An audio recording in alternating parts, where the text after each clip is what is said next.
Au nom du Père et du Fils et du Saint-Esprit. Amen. Esprit de Dieu, repose sur moi. L'Esprit de Dieu m'a consacré. L'Esprit de Dieu m'a envoyé proclamer la paix, la joie.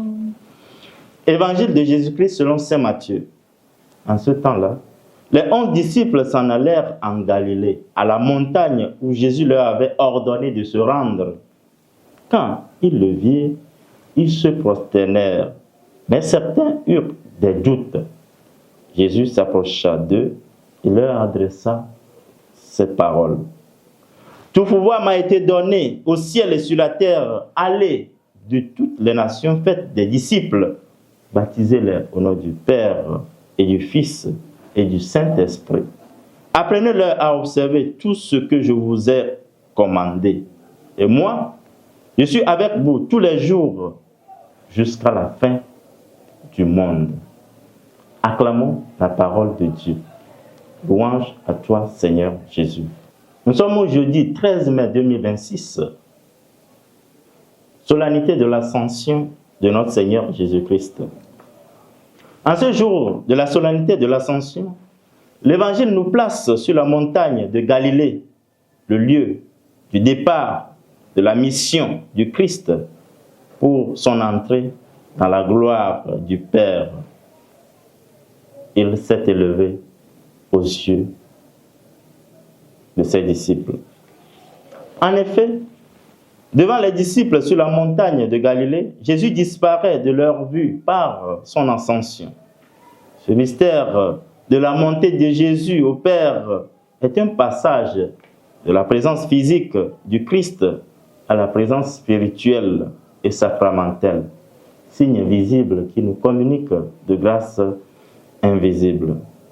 Le Christ n'est plus seulement présent à ceux qui l'ont connu, mais par ce mystère, il se rend présent dans la vie de tous les baptisés, dans la vie de chaque fidèle et de surcroît dans la vie de l'Église. La séparation qui ordonne à la mission. Au lieu du rendez-vous sur la montagne de Galilée, le Christ quitte les disciples et leur donne le mandat de le rendre présent dans la vie du peuple. Il institue le sacrement du baptême, donne le mandat, l'autorisation à ses proches collaborateurs, à ses apôtres d'exercer son ministère.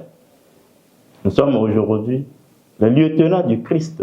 Nous sommes aujourd'hui les envoyés du Christ et conduisons le troupeau de Dieu vers la régénération, le baptême.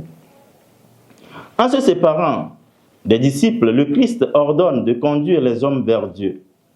À travers notre témoignage, notre vie authentique, en prenant part à l'annonce de l'Évangile, nous devons conduire ceux pour qui nous sommes envoyés vers le Christ. En cela, nous serons ses envoyés, ses apôtres, ses disciples qui ouvrent la porte du salut qui passe par le Christ. Dieu s'est élevé au ciel en nous donnant la mission de faire des disciples pour le royaume aujourd'hui et pour les siècles des siècles. Amen. Au nom du Père et du Fils et du Saint-Esprit. Amen.